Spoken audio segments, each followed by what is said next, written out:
Hi everyone! Today, we'll be going over the top 10 state parks in New York. There are 180 state parks according to the state website, and we're looking for the 10 most interesting ones to visit. I'm sure many of you will have your favorite parks for camping, or RVing, or specific activities, and do tell me about your favorites in the comments. But I specifically need parks that are unique and interesting to people who would visit to look around. For instance, there are tons of great state parks among large mountains, or river valleys, or lakes, or beaches, or waterfalls, or forests. But we're going to talk about the 10 most exciting ones only. There are no other metrics to this list. I'm just choosing my favorites, and I've been to 65 of them. And I'm hoping to convince you to visit them all. So, let's begin with number 10. We start in the Thousand Islands region, at the far northernmost point in New York State, at Robert Moses State Park, Thousand Islands. The term Thousand Islands refers to the 100-mile stretch of the St. Lawrence River as it forms the border between New York and the Canadian province of Ontario. While many sources consider the main part of the tourist area to be in the western end of this stretch near Lake Ontario, this park sits at the far northeastern end of it, in the town of Massena. So here's a quick rundown of what's here. You enter by going through a tunnel underneath the St. Lawrence Seaway at the Eisenhower Lock, one of the 7 locks along the bypass shipping route for the St. Lawrence River. And there are viewing areas on both sides of the lock, and there's a visitor center. Then, there's the nature center, hiking trails, a beach, cabins, but most interestingly, there are 2 large hydroelectric dams, one of which you can go right up to. Most of the park sits on Barnhart Island, which contains New York State's northernmost point, and from some points, you can see the city of Cornwall, Ontario in the distance. But overall, you're in a labyrinth of islands and water passageways, and it's a fantastic place to visit and check out, and it's easy to stop by if you're traveling to Ottawa from New York. We go from the northernmost point of the state to the easternmost point, at Montauk Point State Park. There are lots of beachy state parks on Long Island, but as far as I care, why not go all the way if you're going to bother at all? It's at the absolute end of the island, on the southern fork, and yes, it's even further east than all of Fisher's Island.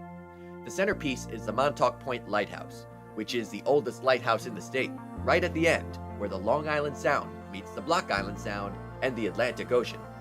You could also walk along the rocks, or the beach, which I'm guessing most people wouldn't consider to be a conventional beach.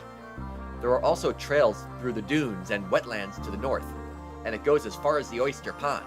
You can also apparently have seal sightings there. Safe to say, I didn't when I was there. And also, within walking distance just to the southwest is Camp Hero State Park, which also contains old military ruins and paraphernalia.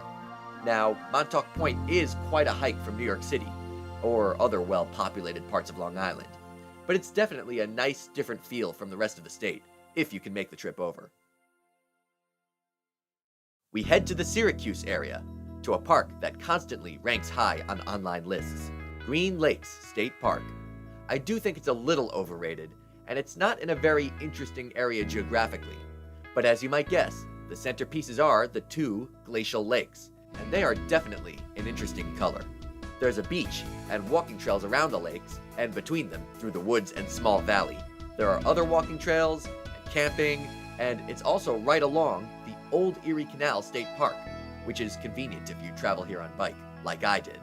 But overall, I think the main attraction is the mesmerizing lakes, and it's a nice hidden gem in a mostly unremarkable area, and it's more unique than other state parks with small lakes around the state. Next, we head to the Finger Lakes, and obviously, there are a ton of incredible parks that abut the lakes, taking advantage of the serenity and open nature of the long, peaceful lakes. Many of the lakes either have nice towns at their ends, or nice parks, or both. But my favorite state park in this region actually sits along the eastern shore of Seneca Lake, and that is Sampson State Park, in the town of Romulus. This is just a vast expanse of land, about 2/3 of the way north up the lake, and it's near no major cities or villages, and feels completely remote, and quiet, and empty. And that probably has to do with the military history of this park. It was used by both the Navy and the Air Force, and it's also located next to the defunct Seneca Army Depot. I have a grandfather who was trained for the military at this former base, and although almost every trace of it is gone, there is a small museum that is occasionally open with tours or something like that. There's a lot of woods, ruins, open grass, a marina, a beach, cabins, and a fantastic lakefront bike trail for those doing the 77-mile ride around the lake. Honestly, you can't go wrong with the Finger Lakes, and there are a ton of incredible lakefront state parks, all of which are similar. But this, in my opinion, is the most unique of them all. Ithaca is one of the best cities to visit in New York, period. There's a ton of interesting geography, culture, and places of interest all around the area, around the southern end of Cayuga Lake. For instance, there are tons of notable waterfalls all around both the city and surrounding area. There are 3 impressive state parks with waterfalls and gorges that you should absolutely visit. 2 of them will be honorable mentions later in this video. Buttermilk Falls State Park is slightly closer than the others and is easiest to access, but the better state park all around is Robert H. Treman State Park in the town of Enfield, just to the southwest of Ithaca. It follows a 2-mile gorge of the Enfield Creek, with the highlight being Lucifer Falls, which is over 100 feet tall. The creek flows eastward, and the eastern end has the main entrance, as well as the swimming area, and the cabins, camping, open fields, pool, and playground. Then, the western end has the bigger cliffs and rock formations along the gorge, leading to the falls. The part in between has all the ups and downs and spiraling stairways, and it's an incredible hike that you just have to do. The only problem is, like many gorges, it's only open seasonally, and you can only walk from the western entrance to Lucifer Falls in the winter, while Buttermilk Falls State Park is a little more consistently open. But truth be told, if you have only one day to check out the area, you could easily swing both of these state parks, or maybe all 3, and then check out the city of Ithaca. It's a marvelous area to explore, so you can barely go wrong whatever you choose to do. Now, we still haven't talked about one of the most incredible natural features of New York, the Hudson River. And as most people know, there are a lot of incredible geographic features and state parks right along where the river meets the Appalachian Mountains. Many lists rightfully tout places like Bear Mountain State Park, Storm King State Park, and perhaps the largest of them all, Harriman State Park, a little bit inland. These parks are full of mountains, trails, and lakes, and there are just too many to choose from for a list like this. So, if you had one day to explore just one of them, I would suggest you go to Hudson Highlands State Park. This park sits on the eastern side of the river, and it's split into 2 parts. The southern part's highlight is the mountain peak called Anthony's Nose, and there's an easy walking trail to the top, where you can view all of Bear Mountain across the river, as well as the iconic bridge and the entire area, including some of Harriman State Park too. Then, the northern part has Bull Hill, with walking trails, but then it also has my favorite element, Breakneck Ridge, the rock scramble where you can safely traverse the cliffs right on the river. Once you get to the top, you can see up and down the river for miles, including the city of Newburgh and Storm King Mountain right across, and you can then walk along the top of the mountains inland to the Fire Tower, which I still haven't done yet. The park also includes some waterfront real estate, like at Little Stony Point, Denning Point in the city of Beacon, and it also technically includes the crumbling Bannerman Castle on Palapel Island. I think this is the most interesting state park along the Hudson to visit, and I would suggest you go here first if you're learning your way around the area. Minnewaska State Park Preserve sits in the Shawangunk Range, at a different spot in the Appalachian Mountains in Ulster County. It's pretty much completely on top of the mountains, and it's centered around the 2 major sky lakes, Lake Minnewaska and Lake Owasting. And interestingly, the trails around the lakes are not like usual lakefront trails. Since it's completely mountainous all around, the trails go way up and down as they go around, up and down cliffs and with hairpins all over. Lake Minnewaska has more people around, since that's where the parking lot is, as well as the picnic areas, and the 1 or 2 rentable houses, and the swimming area, open occasionally. There are several hidden waterfalls around, and there are also rock climbing opportunities at the Peters Kill climbing area. If you have a bike, you can pretty easily travel from lake to lake or ridge to ridge, like with the Traps in the east. You could also traverse your way west to the village of Ellenville, or east to the village of New Paltz on the carriage trails. And you can go to the Mohonk Preserve and famous Mohonk Lake and Mountain House to the north. However, that's not part of the state park, and it's not free to the public. But the whole Shawangunk area feels magical, and it feels like a completely different world from the surrounding state, and it is an absolute must-visit if you're anywhere nearby. Most people don't realize that Niagara Falls is a state park, but it is. It's actually the oldest state park in the country.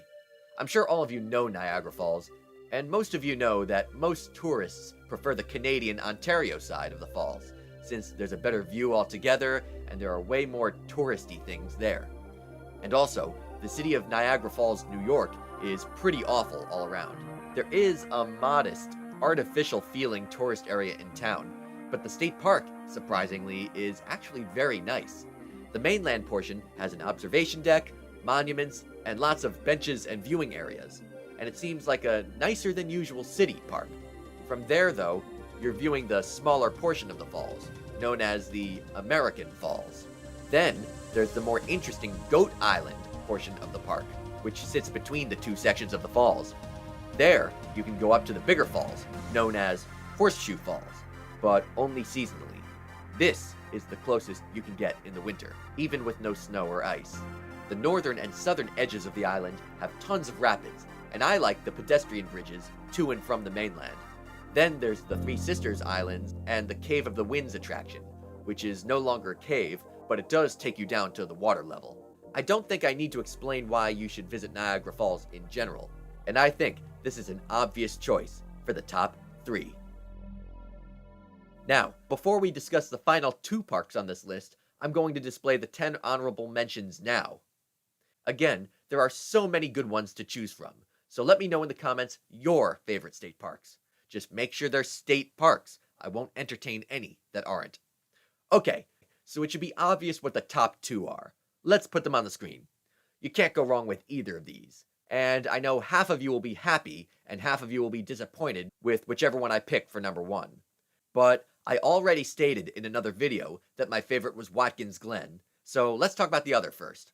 Letchworth State Park is not only regarded unanimously as the best or second best state park in New York, but also as one of the top state parks in the United States completely. It's on an approximately 17-mile stretch of the Genesee River between the hamlet of Portageville to the south and the village of Mount Morris to the north.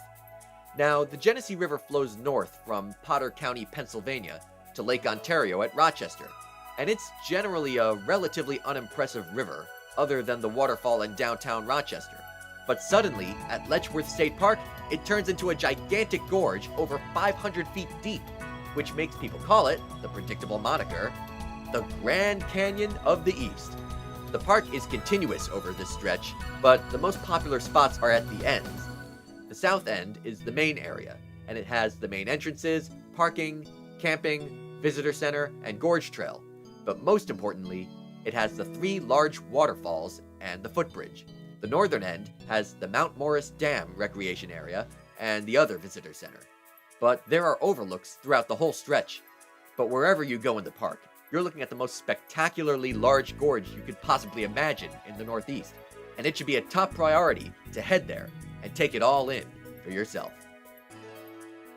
And now, let's talk about number 1, Watkins Glen State Park. Now, for one thing, Watkins Glen is right on Seneca Lake, but that's not the main attraction here. Simply put, and I know this is a cliche statement, but this is basically Robert H. Treman State Park on steroids. The park follows the Glen Creek for 1.5 miles through a very tall but narrow gorge. It goes 200 feet high, but you're constantly surrounded by rock formations and narrow cliffs. Once again, the creek flows eastward and is south of the Finger Lake, but the main eastern entrance is right in the village of Watkins Glen, about a half-mile away from the lake. There are extensive campgrounds and a large pool to the south of the gorge, and there's a connector trail to an old cemetery on the north side of the gorge. Obviously, though, the main attraction is the Gorge Trail. And the most notable parts of this are the section where the trail hairpins underneath the waterfall, as well as the Cavern Cascade and the large stairway at the end. And there are many places where small waterfalls fall from every which direction, it seems. It is simply the most remarkable gorge trail anywhere in the northeastern United States, and that includes all of the incredible Finger Lakes gorges, of which there are more of them than I could even list in the honorable mentions here, and others like Chittenango Falls and the AuSable Chasm, and that one's not even a state park. And Watkins Glen State Park is a pretty small, compact park, and logically, you would next go easily from here to Seneca Lake and downtown Watkins Glen, and it would be a fantastic day. Now, as for deciding between this and Letchworth, both, interestingly, were rated in the top 3 state parks in the entire country by USA Today voters. Letchworth was number 1, and I have no complaints about that, and Watkins Glen was number 3. But these 2 state parks are just absolute marvels, and we should all feel lucky that we have both of these right here in New York State. Well, I hope you enjoyed this list, and do let me know your favorite state parks that I didn't include, or feel free to tell me if there are any on this list that you think are overrated. I'll be back with a new countdown video approximately once a month for now, so enjoy some new video tours and soundtracks in the meantime. Thanks for watching.